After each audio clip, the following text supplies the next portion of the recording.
Welcome back. We are finishing chapter 2. This is part 2 of chapter 2 of William Walker Atkinson's book, Thought Vibration. This is thought waves and their process of reproduction. I'm going to read the document from on the screen, and this is another book we are reading together. Again, we're on chapter 2, part 2 today of William Walker Atkinson's book, Thought Vibration. So chapter 2, thought waves and their process of reproduction. We read, of course, part 1 in the previous readings a couple days ago. If you missed any of the previous readings of this book or other books, be sure to check out the playlist and catch up on all of the amazing books that we read together. I read them aloud, we go through it together, and I share some stories and takeaways and kind of how I process all of this. And I'm really excited about this book because I haven't read it yet. So we're reading it together. And thank you for all of your beautiful comments. I just love each and every one of you. So thank you for being on this journey with me. All right, we left off with him saying, we are positive or negative. Let me make sure I'm unmuted. Yeah. We are positive or negative to everyone with whom we have relations. We may be positive to our children, our employees, and dependents, but we are at the same time negative to others to whom we occupy inferior positions or whom we have allowed to assert themselves over us. Of course, something may occur and we will suddenly become more positive than the man or woman to whom we have here before been negative to. We frequently see cases of this kind. And as the knowledge of these mental laws become more general, we will see many more instances of persons asserting themselves and making use of their newfound power. But remember, you possess the power to raise the key note of your mind to a positive pitch by an effort of the will. Okay, he's talking about the will. Remember, the faculty of the will. We have 6 higher faculties. We have perception, the will, reason, imagination, intuition, and memory. 6 higher faculties that reside in our conscious mind that we can use, and they're our creative tools, to be honest. We also have 5 physical senses like any other animal on the planet, right? They can see, hear, smell, taste, touch. But what makes human beings the apex creature? What makes us the, top of the food chain, so to speak? It's because we have these 6 higher faculties. We can use our reasoning, we can use our perception, our imagination, right? Recall memory, learn from past mistakes. And so animals just have instinct, flat out, but we have these higher faculties. And he's talking about using the will by thinking. He's saying to key up, to turn up our baseline of emotion. He goes, remember, you possess the power to raise the note, the keynote, the baseline, the predominant mood of your mind to a pitch, to a position, to a floor, as we talk about the basement and the frequency and the penthouse. Let me go ahead and I have my drawings out here. Here they are. I've been using them quite often, as you know.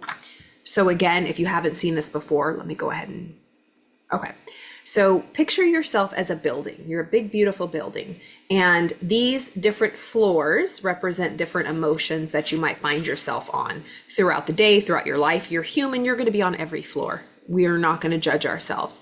But when we find ourselves in an emotional basement, when we are just feeling like dookie, like garbage, everything cheap and nasty is happening down here. It smells, it's loud, it's noisy.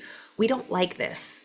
So we try to work our way up the floors to the penthouse, having this inner penthouse, the feeling within, no matter what's happening out here in the outside world, we remain unmoved. We remain on higher frequencies or floors. I use those words interchangeably, frequency and floor. So just think of each floor in the building. Floor starts with F, so does frequency. So each floor represents a frequency. Like, what frequency are you on? As Elsie Lincoln Benedict talked about, your predominant moods make your life. What she's really saying is your predominant frequency, where you dwell, where you're pitching a tent and paying rent and inviting your friends over, is what will make your life. And so do you have penthouse friends, penthouse conversations? Do you fill your mind with penthouse ideas and thoughts? Of course, we're going to have all in between. These are extremes. But how do we feel inside? Do we feel like we're up on the higher levels? Or are we on the lower levels? The rent is cheap. It takes no effort, energy, attention, or focus to be down here. Let's be honest. It takes effort to be up here, to be a penthouse minded person. Okay. So what he's saying here, just like we learned in How to Get Anything You Want by Elsie Lincoln Benedict, which is also an epic playlist here, 94 videos or 90, was it 94 videos we did? It was a long haul. Anyways, she talked about your predominant moods make your life. And what he's saying is, remember, you possess the power to raise your frequency by using your will, by shifting. And again, this is not to bypass or to ignore what's going on. Your emotions are just feedback as to what you're thinking. Okay. Something really terrible can be happening, something that you don't prefer. But how are you thinking? How are you using the faculty of your perception? How are you perceiving it? Do you perceive yourself as a victim, as everything terrible happens to you? Of course, it's happened to me. Or like, you know what? This is something that people go through. I will get through this. I have faith, or whatever. And it can sound like, oh, well, you just got to accept the hand that you're dealt. Do you? Yeah, that's like rocket science. Like, yeah, duh, I accept. It's already over. It's done.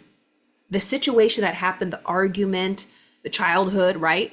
As a therapist who works with people, I understand this. And it was really hard for me because I didn't want to come across as insensitive or denying. Not at all.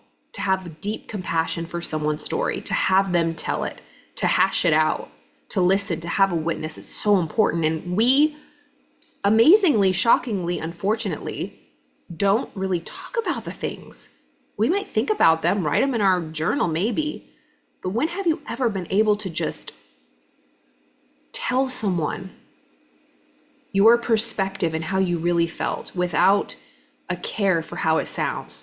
Hashing it out ugly. That's the beautiful part of therapy, because your therapist doesn't know you from Adam, has no investment, has no agenda. They're not a friend. They're not a family member. They're not even a clergy member. Sometimes you have to, watch it if you have a small community. But if you do, but that's why confession is amazing in the Catholic religion. It's like our ability or recovery circles and 12-step programs to be able to be in a safe space to share the shitty things that have happened, the most embarrassing, shameful things that have happened to you, and to hash it out, but not rehash it and tell it over and over and over and over, because that can become an addiction in itself. But to rewire. After you rehash, you rewire, right? So anyways, I'm on a side tangent, but basically what William Walker Atkinson is saying is that you have the power through your will to shift your note, your keynote, your frequency, right? The floor you're on by, I don't know what he's going to say after this because I haven't read it, but I would say, okay, Carla, when clients say, yeah, I want to be in the penthouse. I want to be up here, right? I want to be on the higher levels. But if I'm in an emotional basement right now, I'm down in the dumpsters, how do I get higher up? Well, how do you switch floors? How do you switch frequencies? What dictates what frequency you're on? What dictates what floor you find yourself on? By your thoughts. By your thoughts. And every thought causes a vibration. And this book is called Thought Vibration. Your thoughts create vibrations. Your vibration dictates your frequency. Every thought you have has a certain signature, an energetic code to it, if you will.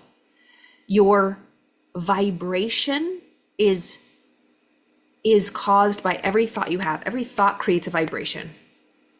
And the vibration that you frequently think becomes your frequency. It's your dominant mood. It's the floor that you live on.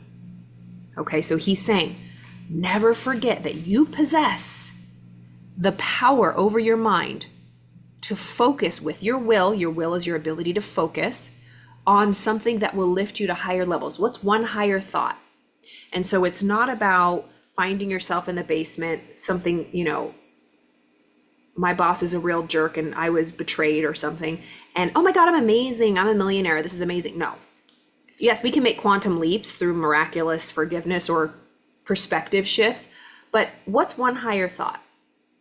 I share often that time of the client who said, I hate people. People are greedy. I hate business people, corrupt business people. They're so greedy. And I wasn't going to say, I love everybody. They're amazing. No, that wasn't going to help my client. So I said, what's one higher thought? What's true about them? What's another truth that you can get on board with? Well, they're ambitious. They're very ambitious people. Okay. So instead of I hate people, they're selfish, they're ambitious. They have a lot of drive. They have a lot of ambition, whatever it is. But this person was able through their faculty of perception to start perceiving things differently. Like, not everybody is like me. Maybe they donate privately, right? Whatever the reason that the client was upset. But what's one higher thought? That's how you raise your vibration, and then therefore raise your frequency. Okay. So remember, you possess the power to raise your vibration, your keynote of your mind to a positive pitch by an effort of the will. And of course, it is equally true that you may allow yourself to drop into low negative notes by careless or weak will. Again, just like through the power of our will, attention, energy, and focus is what gets us to the higher levels. That's just like working hard and paying higher rent. Like if you did live in a high-rise building, and there's a great example, Carolyn Mace talks about how she was visiting her friend in New York City, and her friend had it wasn't a penthouse, but it was higher up in New York City, and it was really hot in the summer, and it was so loud, and it smelled like trash, and it was just really loud. And she went and visited her friend and went up on higher floors, and it was so peaceful and quiet. Same building, different floor.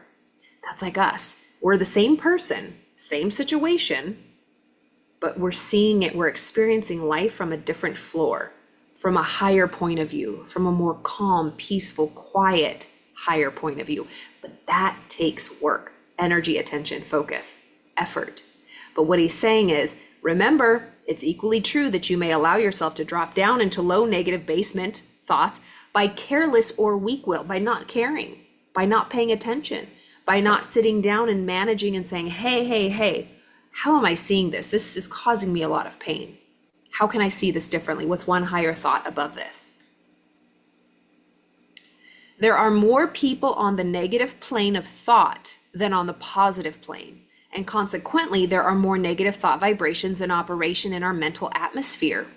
That's the truth. That's why we have to protect ourselves. Guard your heart, guard your mind with all your might, for all of your life comes from it.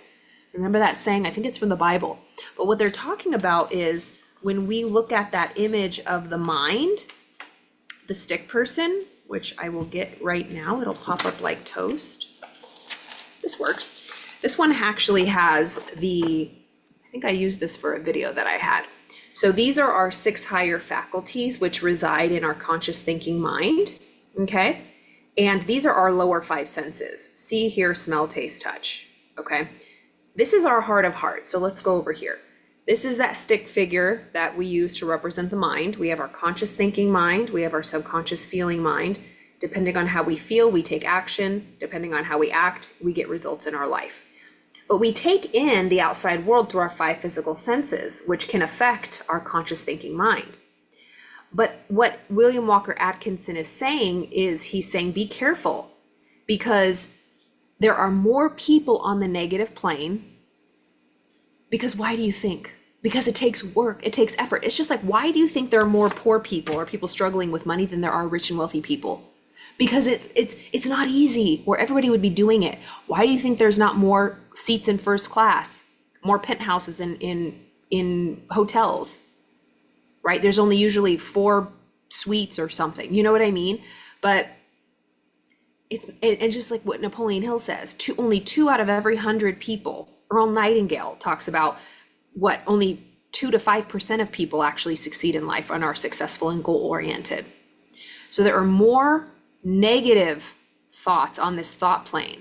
There are more negative vibrations in operation in the mental atmosphere. So that's why you got to protect yourself. You got to lock up, put the locks on when you go out every day. So don't go out in your day without listening to something positive or reminding yourself, we're going to stay positive today. I know it can sound cheesy, or like filling yourself up with the word, the Bible, any holy book, praying, right? Calling a friend or whatever. Making a point to be positive, because if you don't, and at the end of the day, you are run ragged, you are just like, oh, why is life so crappy? I hate the world. Why are you surprised at the end of the day? You did nothing to protect yourself. That's what I forgot to say. So when they say guard your heart with all your might, for your life comes from it. Your results don't come from what you think. Your results come from how you feel, what's going on in your heart of hearts. So when they say guard your heart, guard your mind, as a man thinketh in his heart, they're not talking about this beating sack in your chest. They're talking about the heart, the psyche in your mind. So he's saying that there are many more negative people. There's many more negative thought vibrations in operation in our mental atmosphere. But happy for us, this is counterbalanced by the fact that a positive thought is infinitely more powerful than a negative one. Remember that. He says, be happy for this, that a positive thought is infinitely more powerful than a negative one. And if by force of will we raise ourselves to a higher mental key, we can shut out the depressing thoughts that and may take up thoughts and may take up and may take on the vibrations of the corresponding with our changed mental attitude. That is so true. It's like, think about some of your roughest moments and you got one piece of news, you got one good call, and it just totally flipped you from a lower basement to a higher level, maybe even the penthouse at times. But that's what I pray all the time. Like, give me just one higher thought. I just need one win. I need to feel some encouragement. God, give me some encouragement right now. Give me one good thought. Give me a sign, right? People say signs, but I just say, give me one good thought. Let me see one good thing right now that'll lift my spirits. And you will get the help when you ask for it. I truly believe we have angels with us always. And when you ask, angels usually talk to us, our spirit guides, whatever you want to call it, God, through our thoughts, through our mind. So ask and you shall receive, my friends. He's saying, okay, so happy for us that positive thoughts are infinitely more powerful than a negative one. And if by force of will, using our will, we raise ourselves to a higher mental plane, we can shut out the depressing thoughts and we may take on and take up the vibrations corresponding with our changed mental attitude. That is one of the secrets of the affirmations and autosuggestions used by the several schools of mental science and other new thought cults. So this is when affirmations and autosuggestions were becoming really popular with Emile Coué back in the early 1900s, because your subconscious mind just takes whatever you put into it over and over and over and over and over and over and over. And so if we just allow ourselves to hear like the world's going to hell in a handbasket, the market's going to crash, AI is going to take your job, it's like, what do you want to believe? Because that's not true for everyone. What's going to be true for you? What stories are you telling yourself? There is no particular merit in affirmations of themselves, but they serve a twofold purpose. Number one, they tend to establish new mental attitudes within us and act wonderfully in the direction of character building, the science of making ourselves over, self-image, self-concept, if you've heard. So Dr. Maxwell Maltz, psychocybernetics, talks about self-image psychology, and this is what he's saying. So he says affirmations, autosuggestions, they tend to establish new mental attitudes through repetition, and they act as a wonderful building of character in the new, like making ourselves over, a new self-image. So if you think I'm someone who always gets taken advantage of, even subconsciously, look at your results. By looking at your results, you know what you've been thinking, like period. And it's harsh sometimes, but it's okay because you know how to change it. If you don't like your results, what results do you want? What kind of thoughts are you going to entertain? What kind of conversations are you going to have? I just got off a 3-week social media cleanse. Woo, let me tell you. Listen, I still feel new to social media. I didn't get on social media until like 2020 and start posting regularly until like 2021. My life was perfect. I was almost 40 years old before I got on social media. Okay. And people would say, oh, you need to get on it. You're missing out. Was I? No, I wasn't. I love to post. I love to share. But I'm very careful with what I consume. I love YouTube. YouTube is my jam. But when it comes to like TikTok or Facebook or Instagram, I'm very careful. I don't like to spend a lot of time there. I'll check my messages, post and ghost, bye-bye. But I love YouTube. I'm always on YouTube because YouTube is, I don't know, you can curate your own like channel and feed so much better. You don't get spammed with like ads and stuff. That's what I like. All right. So All right, so number one, yeah, we can establish new characters, build ourselves, make ourselves over. And number two, affirmations, they tend to raise the mental keynote so that we may get a benefit of the positive thought waves of others on the same plane of thought.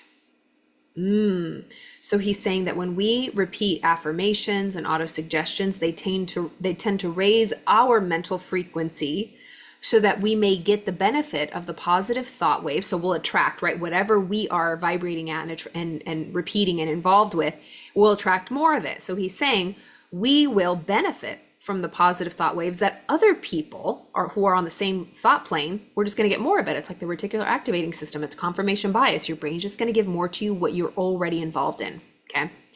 So we just need to get on the good side of things and get that ball rolling. Whether or not we believe in them, we are constantly making affirmations. That's the truth. When we were first learning about autosuggestion, a suggestion from yourself to yourself, that's what an autosuggestion is, a suggestion from yourself to yourself. We are suggesting to ourselves all the time, 24/7, the way you're talking to yourself, your mental diet. And if you are not paying attention to it, who is? Like, who is feeding this ticker tape that's running over in, like, the record in your subconscious mind? And remember, oftentimes when we look at results and we're like, I'm doing everything right, Carla, I promise. No, the thing is that your results don't lie. And it's, be gentle with yourself. But it's usually an unconscious, a subconscious counter belief, counter intention, negative programming, and you're not aware of it. You'd be like, yes, I am. No, you're not. It's subconscious. It's below conscious awareness level. That's why when we do this work of getting into the subconscious mind and reprogramming it, we F around and find out too much. We don't understand what it takes. It's that repetition, the discipline, and the consistency. And that takes our attention, our energy, and our focus. And if we would just get consistent and disciplined, we're unstoppable. And we see it all the time. The greats, the athletes, we see it. The greats are consistent and disciplined. When you're consistent and disciplined, you're free. You're free. All right. So whether or not we believe in them, we are constantly making affirmations.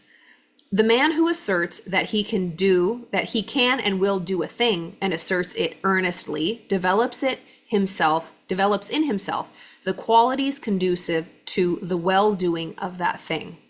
And at the same time, places his mind in the proper frequency on the proper key to receive all of the thought waves likely to help him in doing it. If, on the other hand, one says and feels that he is going to fail, he will choke and smother and thoughts coming from his own subconscious mentality, which are intended to help him. And at the same time, he will place himself in tune with the failure thought of the world. And there is plenty of that kind of thoughts, I can tell you. So he's saying that at any point, using the faculty of our will, choosing, focusing, we can choose if we are going to succeed, and then we'll attract more thoughts that reassure us that we will. Or on the other hand, if we feel that we're going to fail, we're going to choke and smother all of those good thoughts that are trying to help us. It's like the weed seeds. When we have a garden that's rich and full with positive fruit and minerals and amazing flowers that are going to help us to achieve more flowers and fruits, if we do not pay attention to the weed seeds, right? Your mind is a garden, your thoughts are seeds. You can grow flowers or you can grow weeds. If you are allowing weed seeds to tumble in, fly in from your neighbors, from social media or whatever, from your family, your spouse, even your kids, who knows? TV, movies, music. We think we can afford that, especially when you're going after your goals and life isn't working. Cut out all of that crap. Cut it out. Start listening to the lyrics you're listening to. What are you listening to? What are you subjecting your precious heart of hearts, your subconscious mind to? Because they're weed seeds and they will smother all of the good when you need it the most.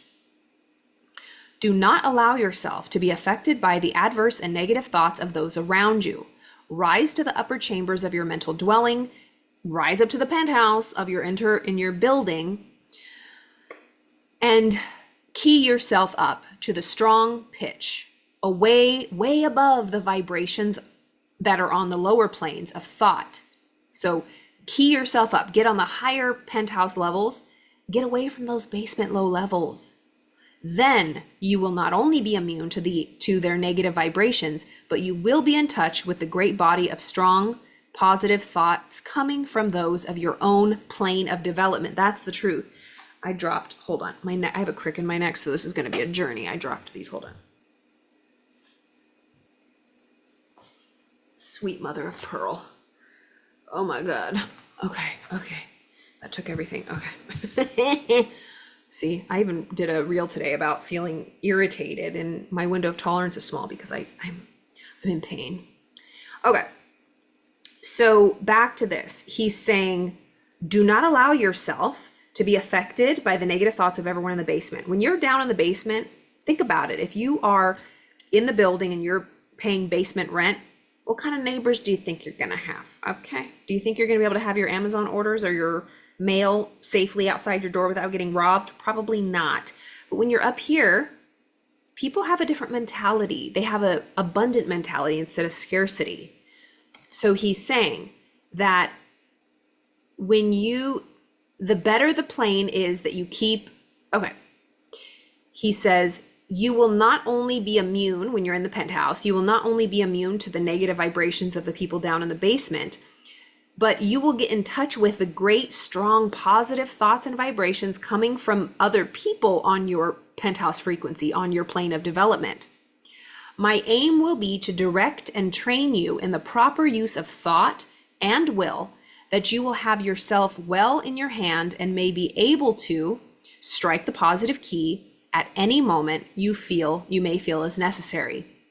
So he's saying his aim here with us with this book, Thought Vibration, is to direct and train us how to properly use our thought and the faculty of the will so that we may have ourselves really well versed and we will be able to strike one button, so to speak. If we find ourselves in lower levels, which we will because life happens, we know where the elevator is and we know how to push the button to the higher levels.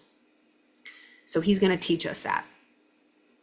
And no matter what happens, he says, at any moment that you feel it's necessary. It is not necessary to strike the extreme note on all occasions. So he's saying it's not necessary that you party in the penthouse all the time. Like you can hang out right here, right, on the higher levels of our emotions. And we probably won't feel in the penthouse all the time. But that's kind of the goal, and that's like, a fun way to think about it. Are we in the basement or are we in the penthouse? So he's saying it's not important to be like high as a kite all the time. The better plane is to keep yourself in a comfortable key without much strain and to have the means at command whereby you can raise the pitch at once when occasion demands. By this knowledge, you will not be at the mercy of the old automatic action of the mind, but may have it well under your own control. So basically, you are controlling your own mind. You are the master. You are not a slave. You are not a victim to your thoughts. You're in control. That's the truth with like ruminating, intrusive thoughts, worried thoughts, fearful thoughts. Like treat them like the intruders they are. Treat them like the intruders that they are. I have that image of like Gandalf, like you shall not pass. Not today, Satan, expecto patronum. I will not deal with these thoughts. If there's a thought that comes up that is giving me information that is helpful in the moment, yes, of course, I will listen to it. But most of the time, that's not the case. We are just allowing intrusive thoughts, intruders to come in and throw weeds up in our garden and pull up the good stuff. We can't afford that. All right.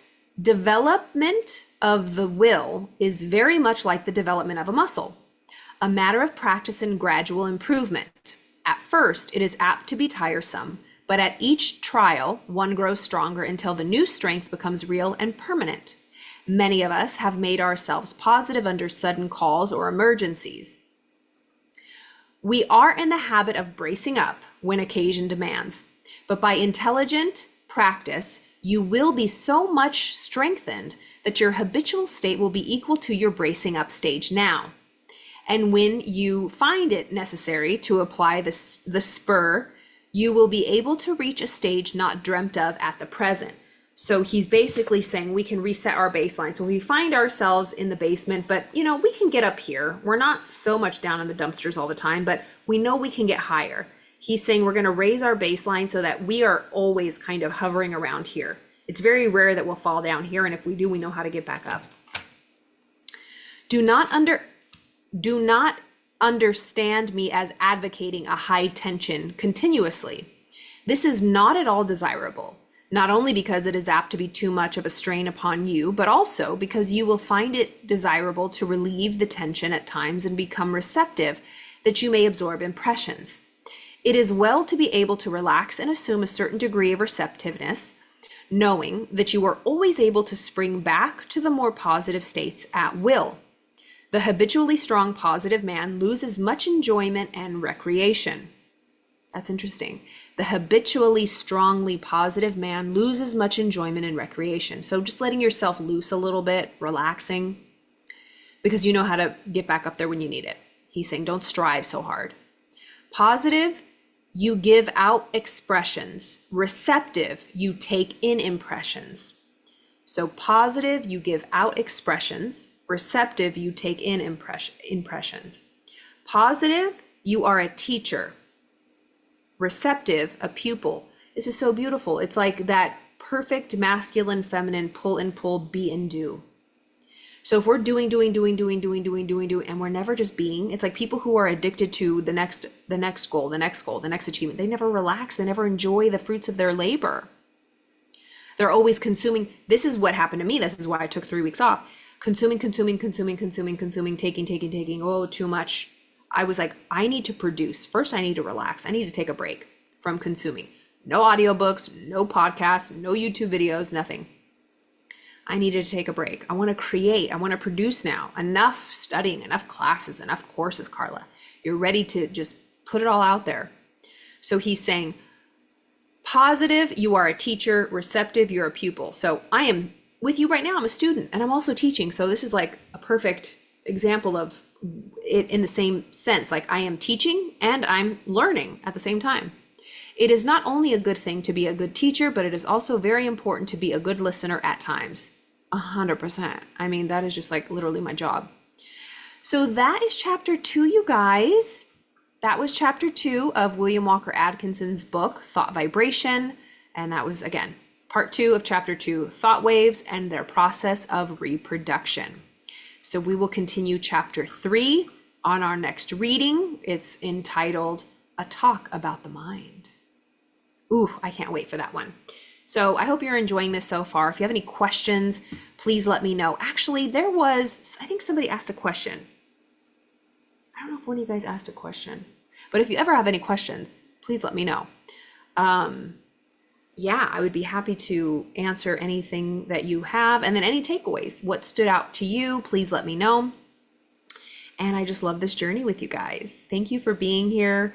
Again, if you missed any of the previous readings or if you're interested in any of the other books we have here, we do a lot of reading together and just switching that subconscious mind, just to listen, right? When you get up in the morning, I'm always like playing something positive to get my morning going. I know some of you listen to this as you're walking or just when you're cooking, right? Just leisurely around the house. The words are getting in, right? You're surrounding yourself with positive, like-minded words and messages. And then I think I'm a little silly and I think I'm pretty entertaining with telling my stories and my points of view. But yeah, so thank you again for being here. If you're interested in working with me in any capacity, all of my information is below. Yeah, check me out on the Linktree, all the socials, and I love working with people. And I have been working with a lot of people and it just lights me up. If you're interested in human design, it's like a love letter to yourself. If you don't know what human design is, please check it out. I think I have a video on my channel about human design. If you're looking for your purpose, I do really intricate marketing blueprints specifically for your brand, for your human design. But just learning about your human design in general, even if you're not a business owner, is such a treat. Changed my life completely. It's like a rabbit hole to end all rabbit holes. I also do the release to receive offer if there's something you're working through. I do EMDR, internal family systems, IFS, tapping, EFT tapping. I'm coming out with stuff. I'm doing a sobriety course, you guys. So if you're sober curious or sober serious or know someone who is, I'm going to be doing a course on that. And of course, I do have the vibration and frequency masterclass. It is, I believe, $27, and you can get that. I'll put that in the description box below. And you can have that forever, lifetime access to that course for just $27. So All the information's below. I will see you guys next time. Have a wonderful evening.